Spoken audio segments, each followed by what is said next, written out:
Westside Summit. How y'all feeling this morning? All right. Just quick show of hands. New visitors, first-time visitors. All right. A round of applause for y'all. Thank you for joining us this morning. We know that it's cold, which makes everything harder. So thank y'all for getting up and joining us this morning. We appreciate you. For those who don't know me, my name is Benjamin Earley. I am a fourth-generation Westside native and resident, and I'm honored to help Westside Future Fund with a few things as far as social media and some other marketing aspects. But again, thank you for joining us this morning. Welcome to the summit. If you weren't here on October 6th, October 7th, our previous Transform Westside Summit, y'all, it's early. We had Mayor Dickens come out. We had the honor of hosting Mayor Dickens, and he spoke about his commitment to helping end racial inequity throughout Atlanta. And today we're going to hear more about that from key members of his team and helping to enforce this new vision, helping to bring it to fruition. So we're looking forward to hearing from Mr. Joel Dixon, David Edwards, and Freddie Stevens as they help us to understand further the mayor's vision for helping, to get rid of racial inequities throughout Atlanta. Absolutely. That's a big task. Yes. No other mayor has ever made this commitment, so I'm excited and eager to hear what the team has to say this morning. Absolutely. Thank you, Ben, and thank you so much for that. And I want to add my welcome. I appreciate y'all coming out. Like you said, it's cold, it's super early, it's still dark outside, and gas is still high. It dropped a little bit, but it's still high. So all those things considered, we definitely, especially appreciate y'all for being here. My name is Ebony Ford. I am a very proud English Avenue resident here on the west side, right over there on the other side of the north side. English Avenue in the house, woo woo. Appreciate you. I'm even prouder parent of Hollis Innovation Academy. My little boy is, there you go, Hollis. Thank you. Good to see you. Thank you for being here. He's 7, he's in the 2nd grade at Hollis, and I'm also the new Director of Community Building and Engagement at Quest. So yes, I'm West Side all the way around. Thank y'all, appreciate you. Yes, so as Ben said, today is all about the city's bright future. We are looking for safe neighborhoods, safe and healthy neighborhoods with an expansive culture of equity and empowering upward mobility. So we're trying to move Atlanta forward together. We cannot do this alone. So it is definitely going to be an informative discussion. Looking forward to it. Absolutely. And you stick around to the end of the program, folks. We're going to be giving away gift cards from Home Depot Foundation as well as Goodwill of North Georgia. Both of these partner organizations, they donate a lot of money and put forth a lot of energy and effort to help in the revitalization effort of the West Side. So stick around. Make sure you got your raffle tickets from the back there. You should have a red one and a blue one. Both. 2 gift cards we give away today. So. And some people have won both gift cards at the same time. Actually, I think we've had it twice. Yeah, we just did that. That was double whammy. Absolutely. So it can happen. Make sure you get both, okay? Sean, I'm serious, Thank y'all. Yeah, and so we have a very, very special treat for y'all this morning, especially for everybody tuned in on social. We see you. We appreciate you. Thank you for tuning in. We have the SHOWability choir this morning, and they are, an amazing choir. You might have gotten a little bit of taste of some of, their members at the Festival of Lights if you were able to attend. We had some, there we go, we had some folks out there. But we appreciate you all showing up this morning. The SHOWability Inclusive Choir, they use music and performing arts as a platform for empowerment, advocacy, education, enjoyment, and employment. And, this will fit perfectly into the scheme of the summit. So we appreciate everything that you all are doing to help us lift our spirits this early Friday morning. Y'all look lovely in black, by the way. I got to tell you that. You're looking good. Absolutely. And as a reminder, we do have our bulletins that you can pick up via QR code in the back of the room. You just, hold your camera to the QR code. It'll go right to your phone, open up on the browser. We in 2022, y'all, so we're trying to cut back on using so much paper. But and shout out to Trees Atlanta for helping inspire us in that move. Absolutely. That being said, we are on Facebook, Instagram, Twitter, and YouTube. We love to stay connected with you, not just here at the summits. We know that the summits are a great opportunity to, get to know one another, to network, to get to experience, the personalities and the ambitions of various stakeholders and members of our community, and work together to help further the cause of revitalizing the West Side, not just revitalizing it, but doing it in an equitable fashion that's fair for all residents, including legacy residents and new residents.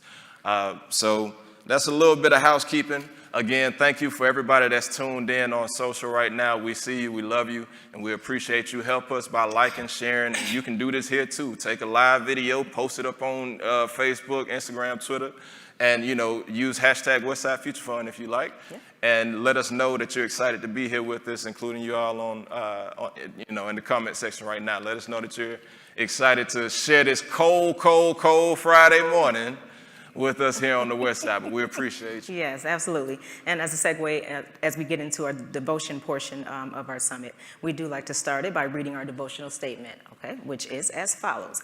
It has become our tradition to begin our meetings with a positive, inspirational message from a member of our community, or in this case, members, recognizing that many in our community are driven by their spiritual faith to participate in the Westside revitalization effort. The time at the beginning of our meetings is an opportunity to share various inspirational reflections.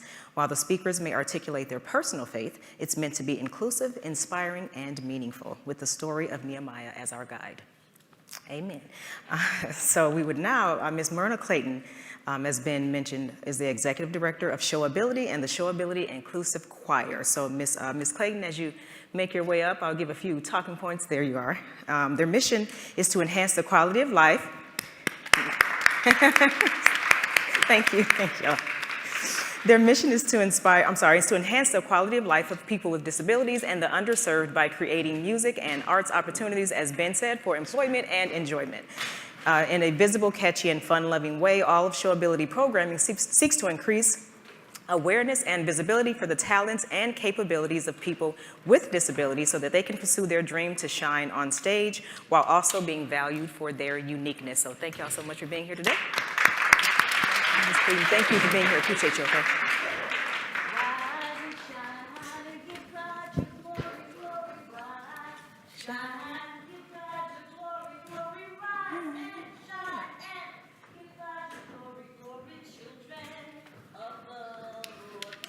Good morning. Good morning. So good to be here. I'm not even going to talk about it being early or being cold because that's obvious. It's very cold and it is very early. My name, as she said, is Myrna Clayton. And as the chorus comes to the stage, I want to share a little bit of devotional with you guys. Like in the 3rd chapter of Nehemiah, where it speaks about the building of the wall, it takes all of us to move forward, leaving no one behind. We are one humanity with 2 common elements. We all breathe the same air, and when you cut us, we all bleed red. We're not just black and white, but we are different faiths, different ethnicities, different immigrant cultures, different talents, and different abilities. We are unified geographically inside one corridor, positioned between U.S. Highway 78, Donnelly Hollowell from Northside Drive to the Chattahoochee, and the Federal Highway Expressway Interstate I-20, one corridor. Included, but too often hidden in plain view, is the disability community. The largest minority population in the country has the distinction of touching all the varied differences, races, gender, ethnicity, geography. SHOWability, like Nehemiah, has the audacity to believe that we can do something to positively impact millions, changing the stigma narrative to impact the disability community by showcasing their talents and abilities through the performing arts. Our North Star is to be for the arts and entertainment industry what the Paralympics and the Special Olympics are for the sports industry, showcasing talent and excellence.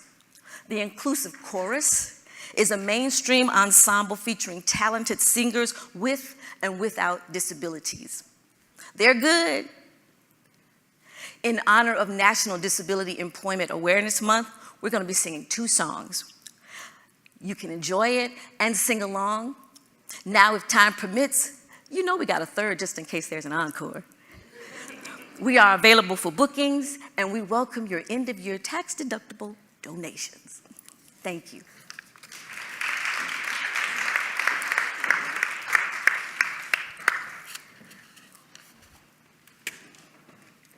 Yeah, you.